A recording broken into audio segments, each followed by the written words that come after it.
All right. Hello, hello.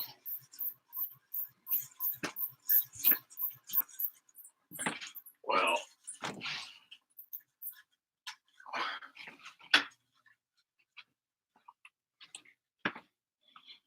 okay. Is this my voice coming through good?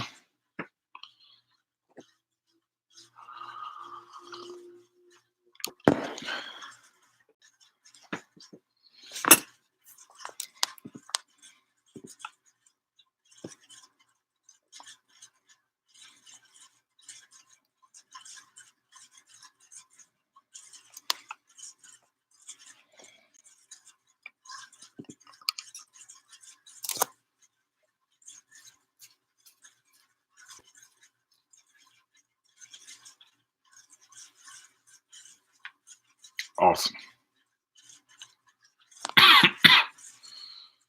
Okay, I'm gonna give it we're not gonna wait 10 minutes like last time. Seems like some folks are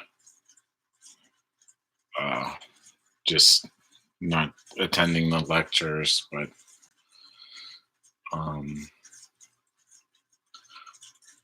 I'll give it one more minute and then we'll start.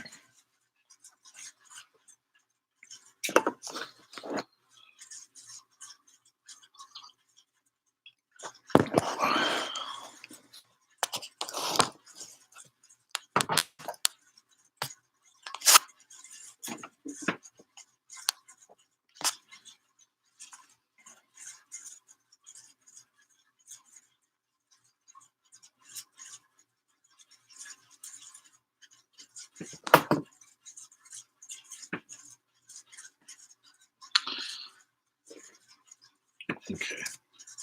Just give it like 20 seconds and I'll start here. Let me set up my PowerPoint here.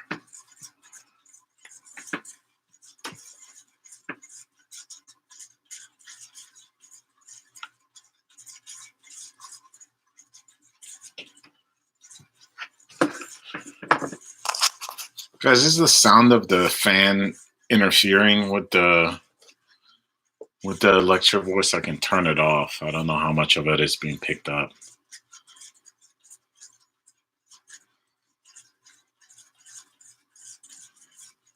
I think it's loud. It sounds like a helicopter in here.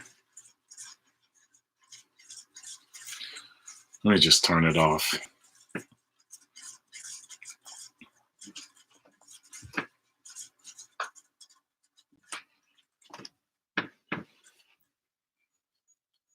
Okay. All right. So let's go ahead and start. As always, we keep it kind of brief. I kind of lose focus lecturing while I'm staring at my own face here. It's kind of really weird. Still getting used to it, and I'm still trying to pace it. Um, I was rewatching the lecture from last time, and I got kind of when I was going over the 1953 coup. There was a bit of stammering, more than usual, as I always do. So if you were having problem understanding, feel free to ask me questions, or if you just want to kind of dive deep into it, hit me up. I'll give you resources. I can even kind of make videos going over events. As always, just ask me and it shall be so. Of course, the event is covered in some of the books that I've put on that list, the class bibliography, and I did um, kind of offer two books, if I remember, that if you want to kind of say, oh, the day-to-day events of the 1953 coup of you kind of want to do an investigation, so that's how you will do so. Okay, so let's see here. I put this on do not disturb and I still get Notifications. I don't know what to do about it. Anyways, so yeah, the last time we met, okay, so we're still using the PDF from the previous lecture, okay? If you want to follow along with the PowerPoints that I'm going through, that is still on the link in the announcement from the last time because we didn't finish them. So we're going still with those. So we are the last place that we went to was to kind of discuss the modernity at last kind of lecture on page 1930 page 34, which I discussed the family protection law. And as I discussed, there were a pushback from these series of changes, some of them just class antagonisms and whatnot. And as I always say, I'll develop more about it as we go along. So yeah. But yeah, so we did discuss the page 34, right? My note says that we did. If you can, someone can type here on the right hand side. Ooh, this delay.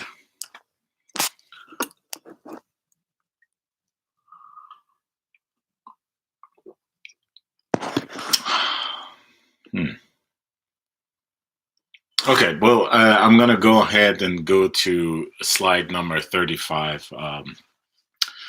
Hit me up if there's anything in it that I didn't cover on slide 34.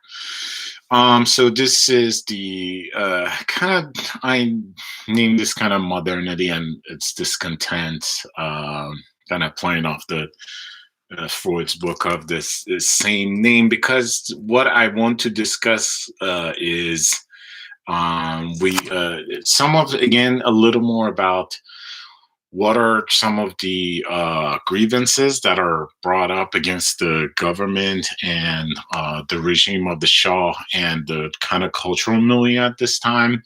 And we're still talking about in the context of the White Revolution. For those of you who haven't seen the previous lectures or weren't here, the White Revolution is basically the couple of decades long project of modernity, which is based on policies and cultural reforms that Shah implemented. Yeah, so here is, we are talking about these, so we're talking about the development of cities and this kind of, we see how the actual agricultural reform and coinciding with the development of cities kind of either attracts or force this move towards the cities, right? And this move landowning classes, right, and their relation to the religious classes, as I've said, in this past 100 to 200 years, there is a very close relationship between the religious establishment and the landlords and the bazaris, right? Because these are the landlords and the bazaris, the people who work the markets, are kind of the main source of income for these religious class, which then provides its services to this different community. So by kind of disturbing this this power relation, or bringing discontent in one of these group, it does flow to the other ones. It's so, but then this other, and I'll talk about this more of this in when we get to the 70s. There is, as these polity more governmental powers, there is modernity, there's development, there is economic reconstruction, and the introduction of financial capital into Iran, and connecting, which then leads to it having more of relationships with the countries outside of it. But these projects, very little of them, even when they are about the development of law or women's suffrage, very little of it leads to kind of horizontal social democratic reform or giving more power to the people, right? Because the structure of the parliament of this time still retains what we saw in the beginning of the century, right? And as I talked about this, when Shaw begins to uh, kind of sometimes expanding in parliament or making parties illegal, right? That goes, it goes more and more to show this the arbitrary existence of the power in Iran and how it's top down, and this does create discontent, in a sense that while there are some people who might be okay with it or not have much of a critique about it, again, there's this growing class within the cities who are gaining new rights, becoming into this modernity where they have this new relationship to the power structure, right? Their kind of proximities closer. Like, just think of if you're a bureaucrat, and they kind of expect more within this developing this developing country, right?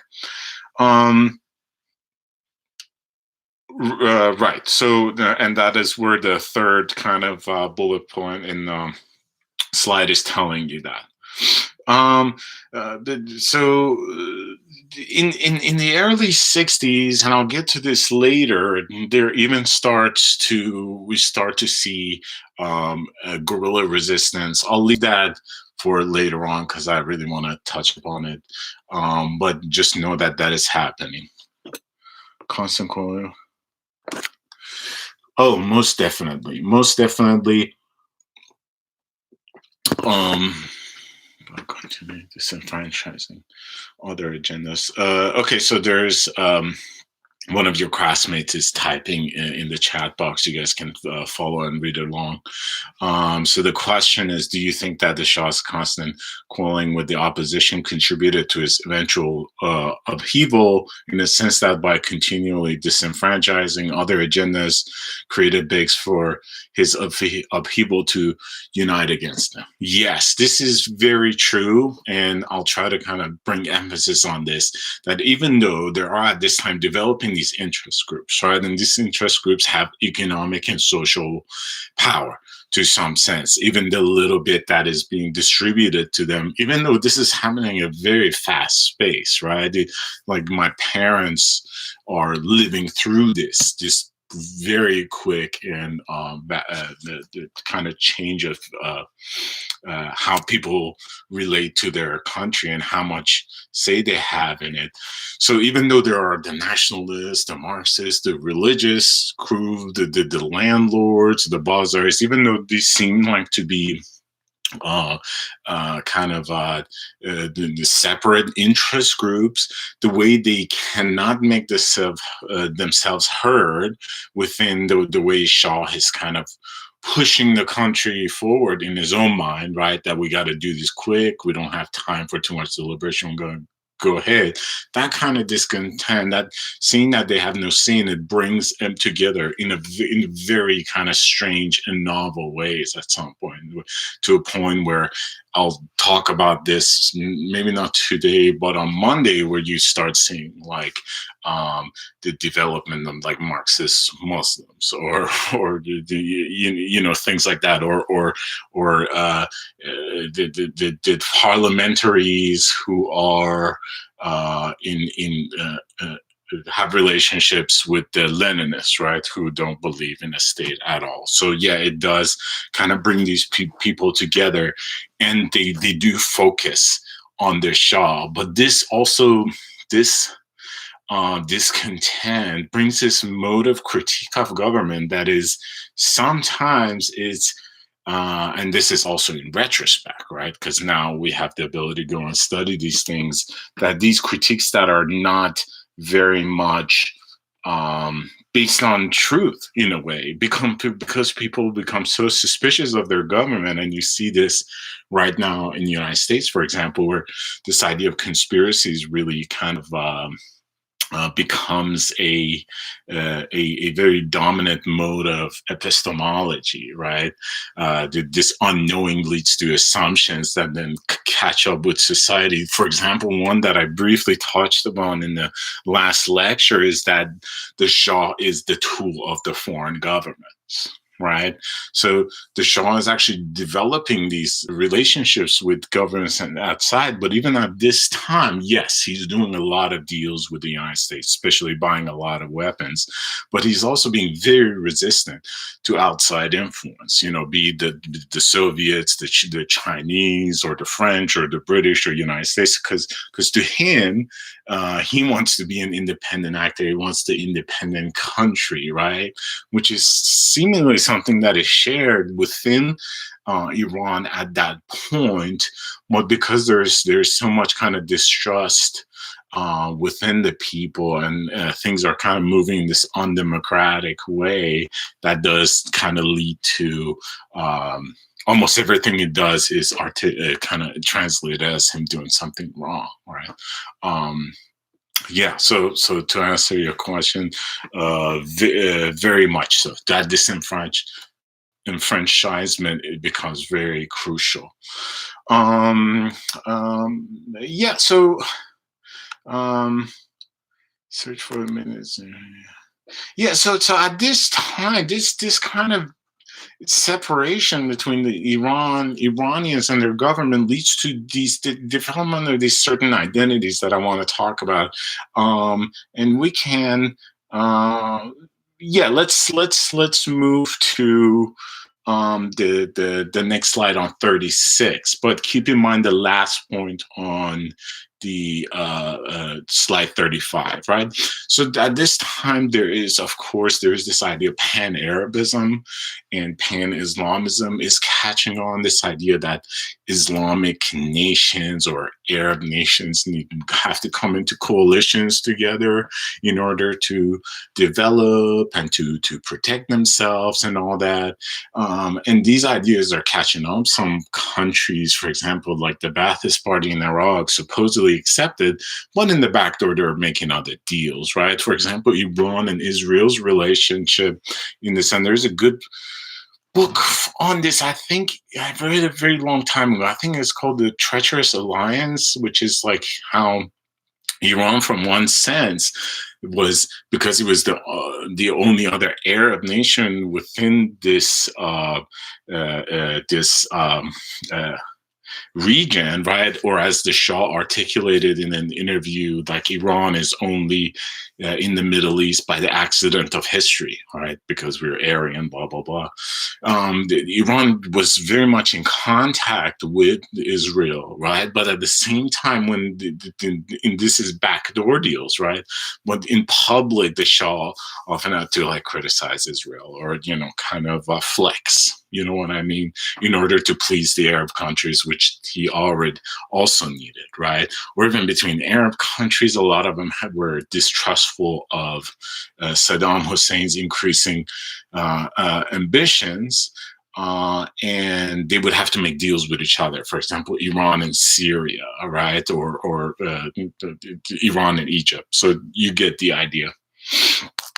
So there are these ideas still, both within governments and between the general population, happening, that who we are and who are our alliances, right? For example, this idea of pan-Arabism, for example, there are leftist pan-Arabists who might see that, no, like all the Arab workers and general populations have something in common, and their governments are like the tools, the puppets of other nations, or they're tyrannical, right? So there is this kind these ideas are developing and they're flushing themselves out. But to kind of focus on Iran, I want to kind of start with Ayatollah Nuri and kind of move down a little bit of what are kind of the gist of some of these identity narratives are. So, for example, we saw Sheikh Fazlullah Nuri, right? My own ancestor, that who's coming up to saying, at first he's a parliamentarian, but at very much soon after the beginning of the parliament, under the Qajars, to become against it, right? And the way he articulates this discomfort with the existence of these huge institutions is that modernity is something that might not be too good for the traditional or Islamic life at this point, right? At least it might destroy some traditional institutions, if you will. Then we saw Afghani, Kermani, and Akhundzadeh, which we talked about, where if we put them together, that Islam itself has kind of needs a reform, right? So that this critique is cultural, that we need to kind of bring scientism within nation buildings, right? And of course, I'm kind of summarizing this because, as you saw, Afghani is traveling all over Middle East and Africa and Europe, right? So he's trying to coalesce different people, but the gist of his argument is kind of the same. Then there were people like Mehdi Bazargan and Mossadegh, right, who are parliamentary nationalists, that they don't really see an antagonism between Islam and modernity. And their ideas are like, oh, we just need to kind of bring these bureaucracies and development of government and extend those through democratic institutions to the people. And then we have to kind of phase out this monarchical rule, which is thing of the past, right? And with that, we can also get rid of these kind of colonial interests within our country. And that is the idea that the new person within the world should have. But then there are people like Jalal al-Ahmad and Simin Daneshvar. Simin Daneshvar is actually the husband, the wife of Jalal al-Ahmad. Al-Ahmad, he wrote a lot. So he was kind of a translator. He wrote a lot of books. He wrote a lot of critique. He was well traveled, and he was also like a teacher. So Al-Ahmad comes and he's just very much known in Iran. He comes. I want to talk about this. He was a former Tudeh also. He was a communist that was kind of later on leaves. So he comes with this idea of Afzadagi, if you don't have this. So we have another question. Let me read that and I'll go on with. Do you think that players like Khomeini preyed on the fact that people from the previous generations resented the idea of cultural pursuit of No, I don't think that. I think there is. I'll talk about Khomeini, which your friend is bringing up, who becomes kind of the symbol of the Iranian Revolution in 1979. I don't think it's a common idea to kind of read sinister motives into the religious movement that later on in the 70s comes to spearhead these oppositions toward the government. I don't think they were sinister. I think they had a certain belief, and they really saw the world in on how to progress within history and how Iran should be in accord to those beliefs. Now, what do I base this on? Because I've read what Khomeini was writing when he was 20 years old, right? Because by the time of the revolution, he's very old, right? He's 60s and 70s. not too old actually. I think of it. Um, but he did, and then there are people around him, right? There are Shia people that are do not hold his views, and there are people who do hold his views. That and his views are, and I promise you, I'll go kind of touch upon most of them. That they saw themselves as an extension of the as we talked in Shiism, the Imam line, right? And after the last Imam, since he's in the occultation, it comes on it falls on these mujtahids, right, or faqih, to carry on the will of God on Iran and build a word such as that. Now, none of this are in Shia writing, because Shiism, nor in Sunni, like how to govern or how to build a society. They're not in Islamic writing as such, but so they did come up with the ways that they thought that, oh, based on our learning, we can develop these ideas. Well, I'll get through that. Um, so yeah, I don't think they were praying. I just think that they saw themselves within the same idea. They want change, we want change, and together we'll build it on. Um, yeah, so Jalal Muhammad kind of is writing when Khomeini is active at this time, right? Actually, so he's writing in 1962 Gharb Zadegi, which I put it up there. Gharb is west, Zadegi is like it's often because it has a very awkward translation. It's west toxication, and so there was this idea, and the book is very small, and it is an English translation, so you can read it. This idea that there is there is well, so let me tell you what the kind of two main ways of reading. Like, one is to read that is there like a cultural colonialism within Iran that is kind of putting down. There's this kind of Iranianness, like our mind of how to developing the world from. Yeah, no problem. I just saw your comment.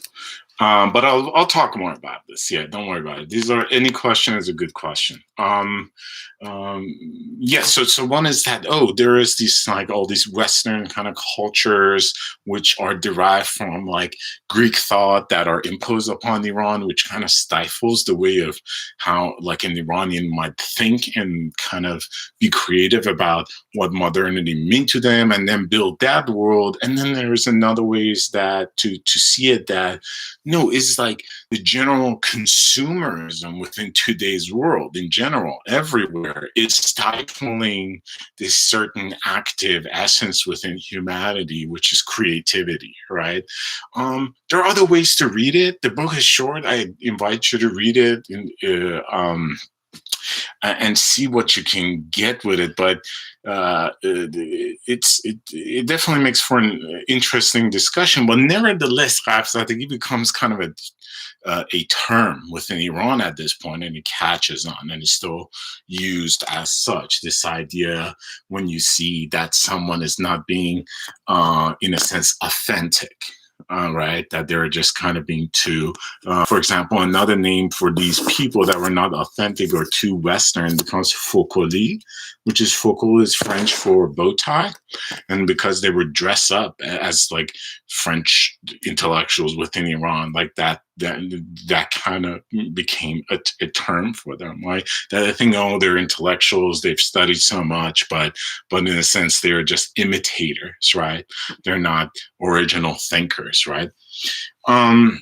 That's one way. And the next one is Ali Shariati. Ali Shariati asked me anything because my kind of when I was getting my master's, he was the subject of my studies, and I've read, he has a 30-some volume work, which I read through most of it in Farsi. And Ali Shariati is kind of another form of thought within this time that no, there is that within Islam there is a critique of society and relations of powers that are very much close to socialism. right? That he wants to say that socialism, as it was developed in France and Germany, had already existed within this Iran. And where can we see this? He's like, look at the life of Muhammad, right? Like a guy coming from the bottom, fighting for emancipation of slaves and a lot of people and such. And then and Shariati he's from Mashhad, and his father was a religious person. And he also saw kind of the story of Hussein that we talk about, that it is part of the Taziyah, as very much against a narrative that has within it the main critiques of socialism. Now, it was against materialism, this idea of critiquing the world based on relationship between the movement of materials, especially in production and economic thought, because he said we have to kind of consider the spiritualness of the world within Shia theology. So, but at this time, his Shiism very different than Khomeini's Shiism um, the religious development the institution Shiism, because Shariati himself studied in France under Massillon and people like that. So how he says there's this the Ali Shiism, like this original Shiism. Then there's the Safavid Shiism. If you remember, Safavid were the first dynasty that ruled Iran post Islamic conquest, right, in the 16th, 17th century. And he says that Shiism, when it kind of went to the court, it became kind of diluted, and it became kind of a Shiism for either quietism, of not taking part within the everyday political fight within the world, or it became just kind of a dress code, something to do, right? Just a signifier without any meaning. Because for Shariati, Shiism is something like much like Catholic liberation theology that catches on in South America at the same time, which he was in touch with some of those people. He's like, if you're a Muslim, you have to fight for the liberation and freedom of the people, and so on and so forth. There's so much to say about this, but it's not a course on Ali Shariati, unfortunately, so I have to curb it here. But again, I'm not using this to talk about these people. I think about them as the ways of thinking at this time, right? So there are people who go, and a lot of people are going to see him in Hosseini Ershad, which Hosseinias are kind of like they are like a place where Muslims gather for debates and discussions and talks and stuff. They're a bit more different than the mosques, that some of those might take place, but the Hosseini Ershad is kind of Hosseinias, right? And it has the name of Hussein in there, the third Imam, that very famous in Shiism. So when he would give his lectures, I mean, people pour in there and record him and whatnot. And luckily, we have all these recordings, which is very good for a person actual about this stuff. Yeah, so these people are going. So suddenly he's giving people this idea of new identity, which he calls as the Bazgash, the return, that you can be a Muslim and you can have these socialist ideas about the world, but you also can be very critical of Islam, right? For example, Ali Shariati right now, because he dies in 77, presented as kind of like a disciple of Khomeini, or like even in Western books, like the main ideologue of the revolution. None of this is true at all, because he was very much against the religious establishment. Right?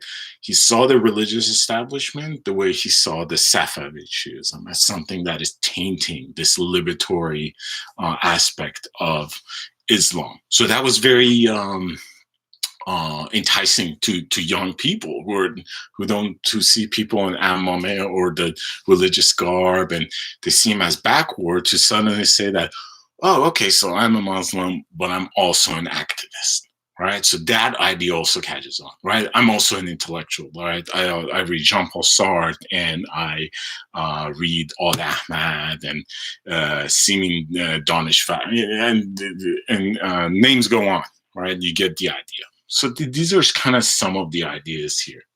Now, so let's talk about Khomeini. This is on page 37, and let me see here. And I'm going to break those ideas down again. I'm going to talk about leftism and all that later on. So one of this, so yeah, let's go to slide 37. One of this is the person who comes to be known and leads the revolution in Iran after the revolution is Sayyid Ruhollah Khomeini. He's born in 1902 and he dies in 1989. So think about his age at this time, right? He's already, by the time this kind of revolutionary fervors are catching on in in 63 on, he's already a grown man. And he has written a lot, and he's known within Qom, which he studied.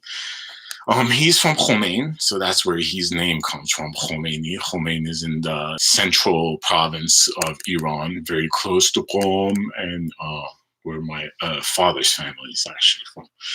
He's a mujtahid, right? So he is an established religious scholar, unlike people like Shariati, who are, they know about Islam, like they grew up in Iran, they're Muslims, but they got their kind of critique of Islam like when they're going to universities, right? This is different. Khomeini is from the religious establishment. I wrote Som seminary. Som means hoof, and that's the wrong word. I meant Qom, the city that I talk about a lot. So just a correction of it here.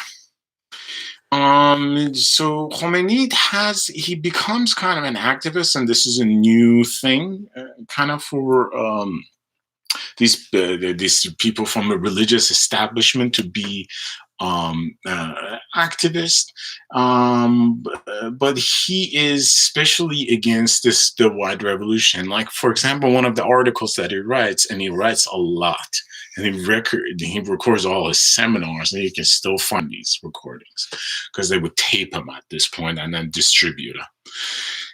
Was, for example, there was a time when an American had ran over an Iranian, right? And he was very angry because, like, he's saying that, Iranians are like dogs to these people, and the Shah kind of allows these things to happen. Or he had a critique of the Family Act that we talked about, right? That he was very against. He when you read his writing, he always used this idea of making women naked or making them prostitutes, right? This idea of bringing women into society. He's very much a reactionary to that. Not very different than kind of a Tea Party critique or something that you see in the United States. That this idea that the woman's place is in the home, or she shouldn't vote, or their essence is lower, or something like that. Kind of the same kind of conservative approach towards the idea of having women being part of society. Nevertheless, he's rising a lot of concerns against the Shah, and at this time there are other groups, right? There are Tudeh and stuff, and they're not too in coalition with each other, right? So these interest groups, sometimes they come together, but sometimes not, right? So in the beginning of 60s, Khomeini doesn't have that many supporters, but later on he becomes famous, and we'll talk about that later. So the Shah exiles him. He exiles him in Turkey, and then from Turkey he's sent to Iraq, which he goes to the city of Najaf, right? Najaf is the second Qom. A lot of Shias there. He's got friends, he's got resources, he's still preaching, sending ceremonies to Iran, and then Saddam Hussein sends him to France because he's not too fond of Khomeini either. And in France, he lives pretty comfortably. So for most of the time, Khomeini is going to be abroad during the story, but just imagine him all the time of communicating back and forth with the people in Iran. especially his supporters. So one of the he's written a lot. The most important one that we have to talk about here is Velayat Faqih. Velayat, it comes from that root word, the valley. Comes the rulership. I translate this as, because some people try and translate as a guardianship. I don't like that. It's the rulership of the jurisconsult, right? And the Shia jurisconsult, faqih, right? This word that, as you've seen different variations of it. So he is educated in Islamic law, right? So in this book, and again, this is a short book, there are great translations of it from a professor in Berkeley. You can get all these. Um, and so there are a couple ideas in Velayat Faqih. In this, and this it is outside of the Iranian Revolution story. This is important because it's the first time a Muslim is writing a kind of a systematic. Uh, I mean, it's not that complex to work, but this idea that of Islamic government, which has never existed, right? This is why when we're talking about the caliphate and how it's structured and who rules and does what, it was very important to me to point out to you because of this, that look, the caliph is not a religious leader. He only executes the good of the empire, blah, blah, blah. There are other people that take care of these things. For this reason, right? That an Islamic government is something new. It is just developing right now in this country. But so here's some of these ideas that the Islamic government needs to be the source of the laws of the government. And the second one is that the Islamic government and the position of Faqih. I wish I had put more on this. Oh, yes. And the Faqih need to have, of course, a role in the society. Now, that doesn't mean you should get rid of the Shah, because he's not talking about getting rid of the Shah at this point. That doesn't mean you should get rid of the parliament. Iran to this day has parliament. It just says that the Faqih need to be in charge of these things and making sure that the will of God is executed within the world. So that is the gist of it. There's more to it. I invite you to read on it. Another thing that is important here, I got this from this book, Khomeini is in find it. It's written by a very good scholar. This idea that Khomeini's teachings kind of become changed, right? His language changes if you read his writing from now up until now that we're in the 60s till 70s, that he kind of starts adopting kind of leftist critiques. And then very near the end, he says, okay, we need to get rid of the Shah. And it becomes very revolutionary. So at this point, when he's writing these things, he is merely talking about kind of tweaking what we already have, right? And not too very specifically, right? And not too many people are very fond of this idea of having the Faqih run the country, even people who might be his supporters at this point. So this is very important, but so we're going to kind of keep this Khomeini in mind, but just again, he does have a lot of support within the religious institutions, and that makes him kind of a formidable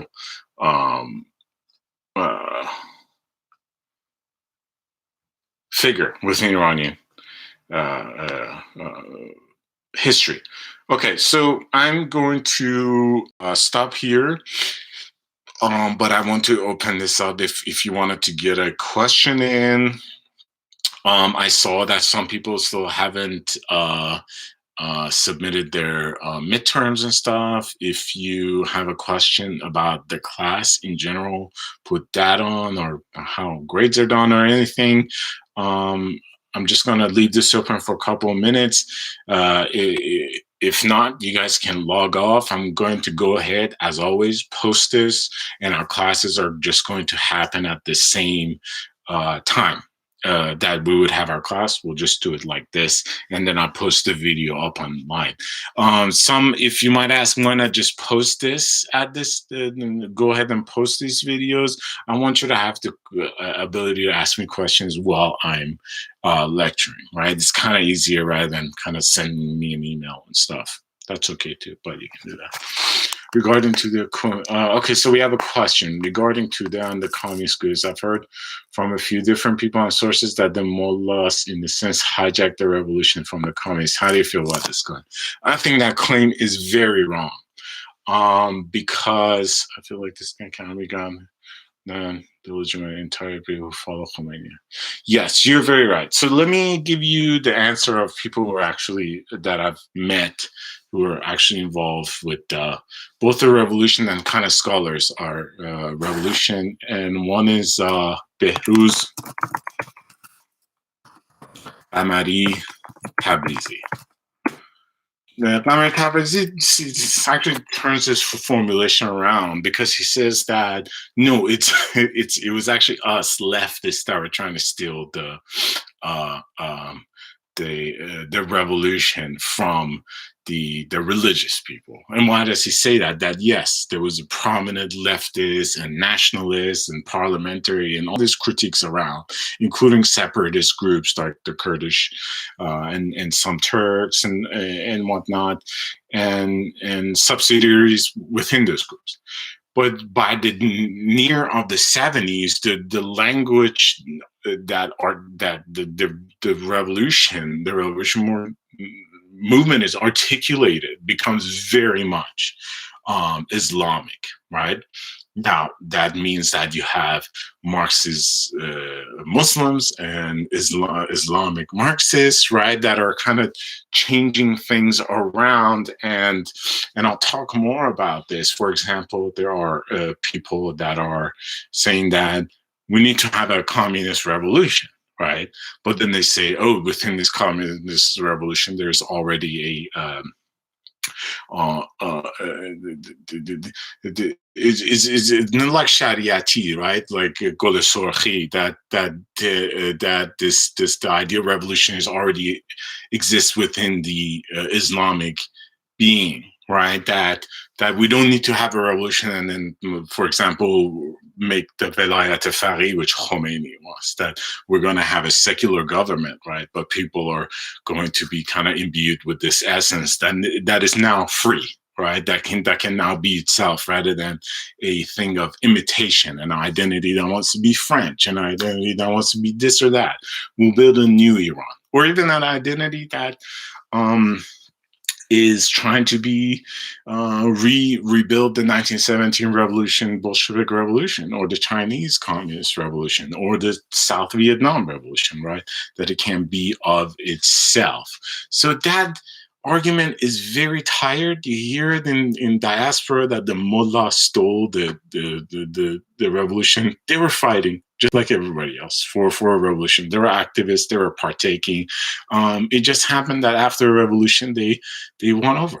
You know, they were the stronger, more organized, and very more brutal than people who helped them to get there and people who were their enemies. And sorry, I'm going over a little bit after 1979, but I'll talk more about this. But yeah, this idea that there's this kind of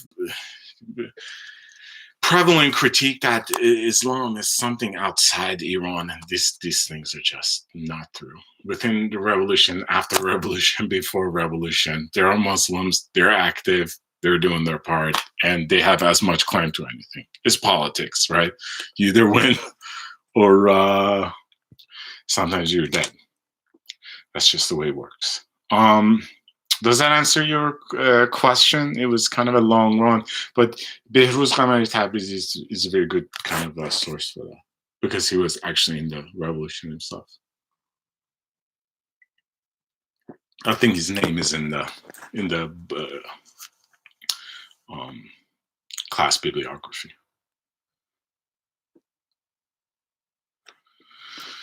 Okay. Any other questions? Yeah, of course. Okay, so I can't think of anything else.